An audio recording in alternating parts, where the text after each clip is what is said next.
सोचो आप एक नॉर्मल इंसान हो और आपको लगता है कि मैं कभी मैनिपुलेट नहीं हो सकता, लेकिन फिर एक दिन आप अपने ही एक पुराने बिलीव के बिल्कुल अपोजिट चीज डिफेंड कर रहे होते हो और आपको लगता है ये तो मेरा अपना डिसीजन है। यही ब्रेन वॉशिंग का सबसे डेंजरस पार्ट है। आपको पता भी नहीं लग चुका होगा कि आप चेंज हो चुके हो। आज हम डीप रिसर्च करेंगे ब्रेन वॉशिंग होती क्या है, कैसे होती है और हम अपने माइंड को कैसे प्रोटेक्ट कर सकते हैं। Die ich für Gehirnwäsche entwickelt habe, basiert auf dem Wort Angst. Und das steht für Fokus, Emotion, Erregung und There's a good Wiederholung. chance you're susceptible to being brainwashed, whether you consciously We're gonna peel back the curtain. We're gonna win, that's for certain. We're gonna fight for our kids. In 50 years, they'll be proud we did. They'll all know who stood for something. They'll all know who stood for nothing. Advertisement shoved down our throats. Big सबसे पहले तो brain washing कोई magic नहीं है, ये एक systematic psychological process है जिसमें किसी इंसान के बिलीव, आइडेंटिटी, इमोशन, डिसीजन को स्लोली वायर किया जाता है। यूजुअली प्रेशर, कंट्रोल, रेपिटेशन के थ्रू। अब हम ब्रेन वॉशिंग के स्टेप समझेंगे। Step number 1, isolation. इसका मतलब दुनिया से काट होना। ब्रेन वॉशिंग का फर्स्ट वेपन होता है आइसोलेशन। जब आपको अपने friend, family, normal routine, internet या आउटसाइड ओपिनियन से दूर कर दिया जाता है, तब आपका रियलिटी चेक वीक हो जाता है। साइकोलॉजी के टर्म में इसको बोलते हैं इंफॉर्मेशन कंट्रोल। आपको लिमिटेड इंफॉर्मेशन मिलेगी और वही information bar bar. For example, आप एक ग्रुप में हो जहाँ सब बोल रहे हैं बाहर की दुनिया टॉक्सिक है और सिर्फ हम ही सही है। आपका ब्रेन स्लोली एक्सेप्ट करने लगता है क्योंकि ऑल्टरनेटिव व्यू पॉइंट अवेलेबल ही नहीं। स्टेप 2, फियर प्लस स्ट्रेस, मतलब दिमाग को ओवरलोड करना। स्टेप 1 के बाद ये सेकंड स्टेप होता है और इसको बोलते हैं स्ट्रेस इंडक्शन। ब्रेन वॉशिंग में ऑफन स्लीप कम, रूटीन स्ट्रिक्ट, गिल्ट और फियर हाई। अब इंसान कांस्टेंट स्ट्रेस में होता है तो ब्रेन का प्रीफ्रंटल कॉर्टेक्स यानी कि लॉजिकल थिंकिंग एरिया वीक हो जाता है और एमिगडाला मतलब फियर सेंटर हाइपर एक्टिव हो जाता है। मतलब आप इमोशनली रिएक्ट करते हो, लॉजिकली एनालिसिस नहीं। इस स्टेज में स्लोगन्स, कमांड, थ्रेट, पनिशमेंट या ह्यूमिलिएशन यूज होता है ताकि आप कंफ्यूज हो जाओ और गाइड की बात को आप ट्रूथ मान लो।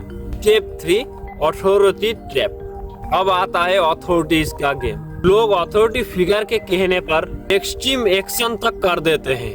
रीजन ब्रेन बोलता है अगर अथॉरिटीज बोल रहा है तो शायद सही होगा।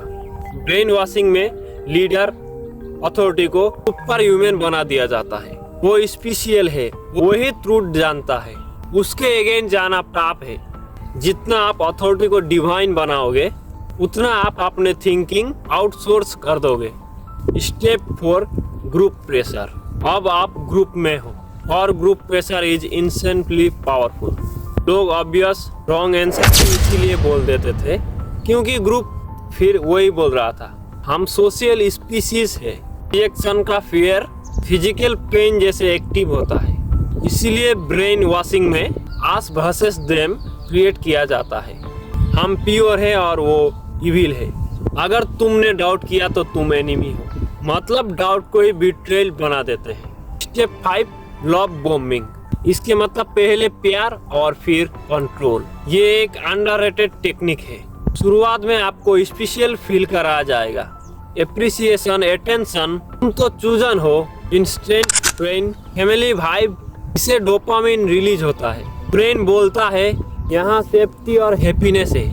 फिर slowly demand start, prove your loyalty, sacrifice करो, रूल्स फॉलो करो और आप अगर मना करो तो लव विड्रॉ हो जाता है। यही इमोशनल लीस बन जाता है। स्टेप 6, आइडेंटिटी ब्रेकिंग, मतलब पुराना तुम तोड़ना। ब्रेन वॉशिंग सिर्फ बिलीव नहीं बढ़ाती, आइडेंटिटी बढ़ाती है। ये टेक्निक है गिल्ट, कॉन्फेशन, प्रेशर। तुम गलत थे, तुम वीक हो, तुम ब्रोकन हो, तुम ही फिक्स करोगे। साइकोलॉजिस्ट रॉबर्ट जे लिप्टन ने थॉट रिफॉर्म में बताया तो आपको बार बार कॉन्फ्रेंस कराया जाता है, आपका सेल्फ इमेज क्रम्बल होता है। फिर ग्रुप में न्यू आइडेंटिटी देता है। अब तुम नए हो, तुम इनलाइटेंड हो, सुपीरियर हो। आपको लगता है finally I belong. Step 7 repetition plus slogan. इसका मतलब दिमाग का auto pilot. Repeat after me. Slogan brain को शॉर्टकट देते हैं, कॉम्प्लेक्स रियलिटी को सिंपल लाइन में पैक कर देते हैं। रेपिटेशन का साइंटिफिक इफेक्ट, इल्यूसोरी ट्रूथ इफेक्ट। एक ही झूठ को बार बार सुनो तो ब्रेन उसको फेमिलियर फील करके ट्रूथ मानने लगता है। इसीलिए प्रोपोगेंडा में सेम मैसेज एवरीवेयर होता है। Poster, chance, speeches, WhatsApp forward, same story line. अब हम बात करेंगे ब्रेन वॉशिंग का मोस्ट डेंजरस साइन क्या है। जब आप बोलते हो मुझे किसी प्रूफ की जरूरत नहीं, मुझे बस फील होता है कि बस यही सच है, मतलब इमोशन लॉजिक पे जीत गया। अब हम अपने आप को ब्रेन वॉशिंग से कैसे प्रोटेक्ट कर सकते हैं। अच्छी नींद और स्ट्रेस मैनेजमेंट। जितना आप टायर्ड होते हो उतना आप मैनिपुलेट होते हो, इसलिए आप अच्छे से नींद लो। Second, multiple sources.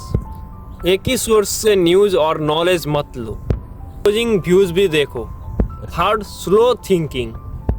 जब कोई मैसेज इंस्टेंटली और फियर ट्रिगर करे तो अपने आप को ही बोलो पॉज, और अपने आप को पूछो ये मेरे इमोशन को कहीं कंट्रोल तो नहीं कर रहा। हम प्योर और वो इविल। ये ब्रेन वॉशिंग का क्लासिक टेम्पलेट है। Maintain outside relation. इस फैमिली से काट मत होना। इस पर्सन या ग्रुप को मुझे कन्विंस के क्या बेनिफिट्स मिल रहा है। ब्रेन वॉशिंग का मतलब ये नहीं कि आप वीक हो, इसका मतलब है कि आप एक ह्यूमन हो। ह्यूमन ब्रेन शॉर्टकट यूज करता है, फियर में, ग्रुप में, स्ट्रेस में। रियल इंस्टेंट ये नहीं कि मैं मैनिपुलेट नहीं होता। रियल इंस्टेंट ये है मैं अपनी थिंकिंग को प्रोटेक्ट करता हूँ। अगर आपको ये वीडियो यूजफुल लगा कमेंट में लिखो I choose clarity over control, और शेयर करो, क्योंकि जिस दिन सोसाइटी सोचना बंद कर देती है उस दिन ब्रेन वॉशिंग का सीजन स्टार्ट हो जाता है।